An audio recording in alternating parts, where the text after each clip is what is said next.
Demotions aren't about performance, they're about control. Most people hear the word demotion and think one thing, and that's that you must have done something wrong. You must have slipped, you must have failed. And that's often the public story. That's the clean version. It's the version companies prefer because it keeps the system that we're all operating in easier to explain.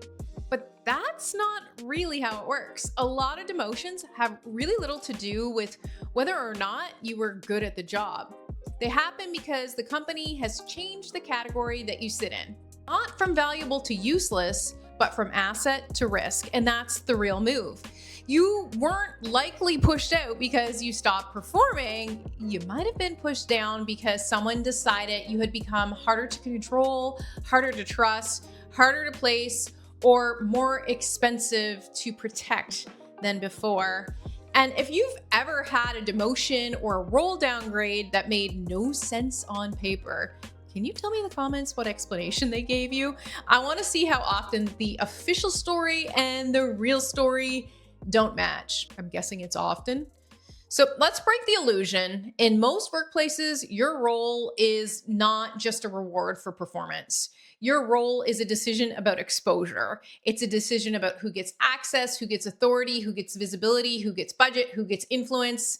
You get the idea. It's about who gets room to make calls without constant supervision. A higher role means the company is carrying more risk through you. So when they demote you, what they're often saying isn't that this person can't do the work. They're saying, we no longer want this person carrying that level of organizational risk.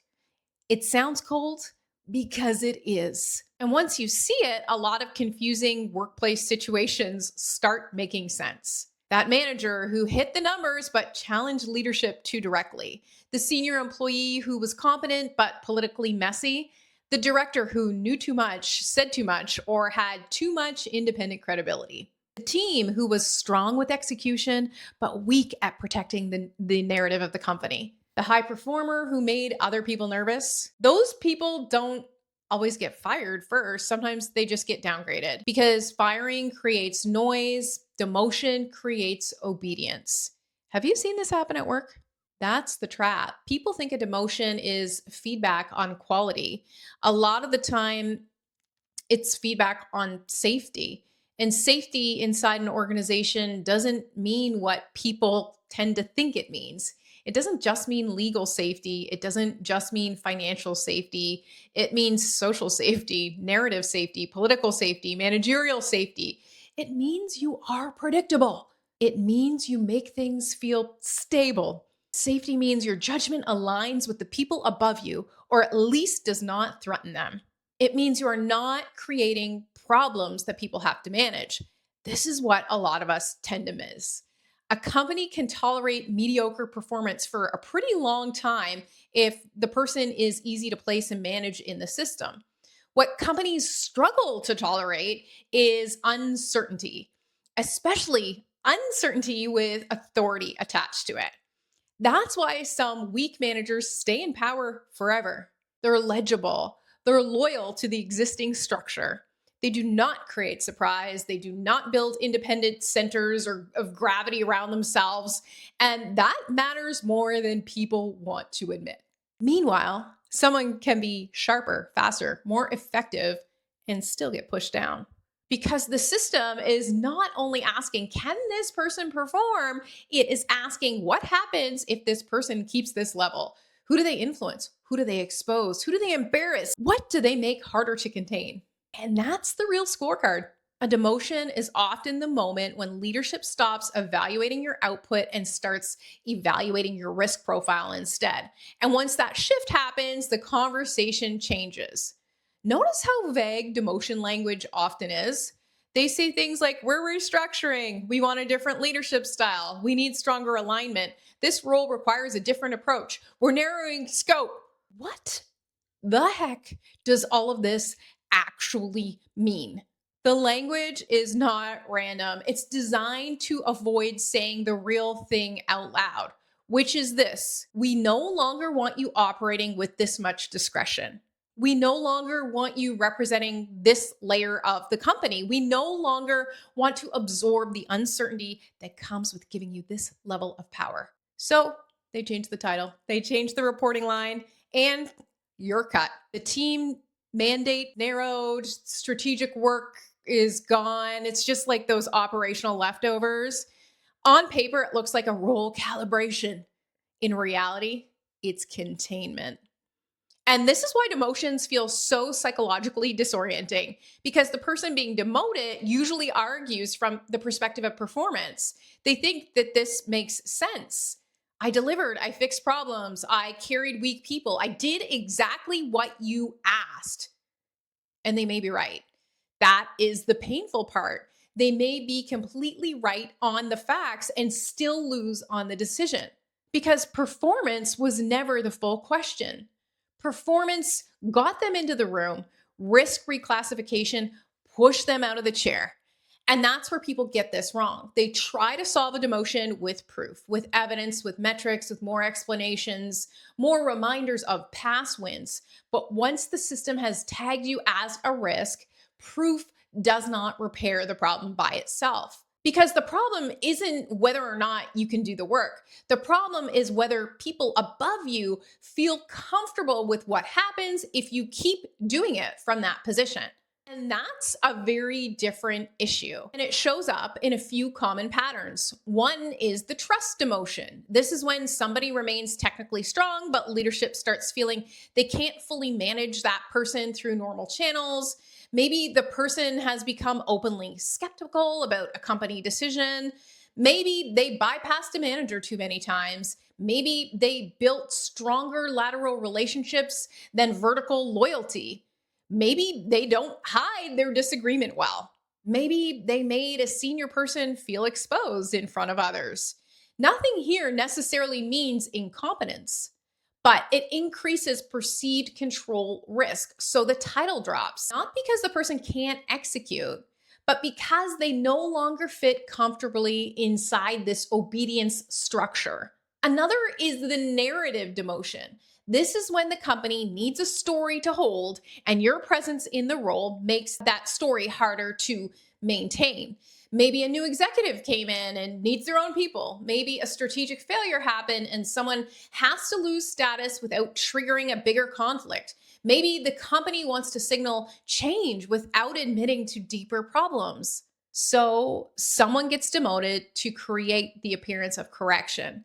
This person becomes part of the message. It's not always about failure. This is about narrative management.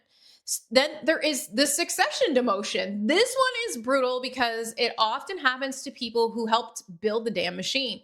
You train others, you scale the function, you create systems, you make the role clearer than it was before. Now the company sees your role can be split, standardized, or handed to someone they see as more compliant, more polished, more executive looking, or simply less complicated than you are. So your contribution becomes the reason you are easier to replace. You reduced chaos, you made the reclassification possible in the first place. And this happens all the time. The builder gets pushed down once the company wants a caretaker. The sharp operator, they get sidelined once the company wants smoother optics. The person who is essential in one phase becomes risky in the next phase. Not because they got worse, but because the company changed what kind of risk it wants to hold. And that's a hard truth. Companies don't reward value in the abstract. They reward the kind of value that matches the current power structure. When that structure changes, your value can become inconvenient. And inconvenience at work gets translated into role changes, scope changes, visibility changes, and title changes long before it gets translated into honesty. And this is where people make a critical mistake. They treat the demotion like an internal problem to solve. They think, I need to win back my trust here. I need to prove myself here. I need to repair my image here. And sure, sometimes that works. But a lot of the time, you're solving the problem in the wrong place. Because once you've been reclassified as a risk, your upward mobility in that system is constrained, whether they say it or not. If you are even thinking about moving, planning your exit, or rebuilding your position somewhere else, you need to understand something really simple. Your resume is not a record of your experience, it's a positioning document. And positioning is everything when you're trying to recover leverage. Outside of your company, nobody has to accept the internal politics that pushed you down. They only see what you show them. And this is where people get passive. They undersell, they over explain, they bring the internal story with them and weaken their own positioning. And this is a big mistake. The external market doesn't care about your internal demotion language. It cares about what you can do, what you have done, and how clearly you can present it. So while your current company may have reduced your exposure, you don't have to carry that reduced perception into the system. A demotion lowers your leverage internally, but it doesn't automatically lower your value unless you let it. And the people who recover fastest understand this. They shift environments before the reclassification fully defines them. They rebuild the narrative before it happens. They move before they become invisible. Emotion might be a good thing for you depending on what's going on in your life. So maybe in that case, you want to stay. But waiting too long after a demotion to make these types of decisions and evaluations is how people quietly lose for years. They lose scope, trust, visibility, optionality. And it all matters because invisible people don't get options. And a demotion is designed to make you feel more invisible while keeping you useful enough to stay productive. And that's the ugly efficiency of it. They lower your altitude, they keep your output, but they remove your leverage. And leverage is really the whole game. The real danger of a demotion is not the title change by itself. It's what it does to your future bargaining position. Inside the company, a demoted person is now easier to question, easier to exclude, easier to underpay, easier to blame, and easier to replace. Outside the company, if the demotion story becomes visible, it can weaken your market framing unless you handle it really carefully. This is why demotion isn't just an emotional event. It's a strategic event. You need to understand what changed in the system around you, who withdrew support, who gained power, what story is being installed above your head, whether you're being contained temporarily or slowly phased out. These are all different realities. A demotion can be survivable if it's narrow politically and you can actually reverse it. It can also be a middle step before power chooses to exit you. A lot of people don't see this because they keep treating the demotion as a misunderstanding that will be corrected once people calm down. Sometimes that happens. A lot of the time it doesn't, because the point was not to correct a temporary problem. The point was to change your risk classification. Once leadership starts seeing you as a management problem, a perception risk, a political complication, or a trust variable, every future interaction gets filtered through that lens. You're not being judged by the way you think. Your good work becomes less visible, your mistakes become more meaningful, and your tone gets watched harder. Your choices get interpreted more narrowly, and that's what this whole reclassification does. It changes the frame before it changes the outcome. And once the frame changes, the outcome usually follows. So what do you even do with all that? You stop looking at the demotion like a verdict on your worth, because it's a signal about your standing inside of a particular power arrangement. And this distinction matters because if you confuse system fit with personal worth, you're going to internalize the wrong lesson. You'll think, I need to become better, maybe, because for sure you could be demoted based on performance. But maybe the more accurate lesson and the more frequent lesson is, I need to become less exposed to a structure that no longer wants me empowered. And these are really different things. Sometimes the smartest response to a demotion isn't repair, it's repositioning. But the worst response is denial. The worst response is clinging to the fantasy that excellent work automatically will protect your status, because it won't. Status at work is protected by a combination of usefulness, sponsorship, narrative fit, and perceived safety. Miss one badly enough, and the system can reduce you even while benefiting from what you produce.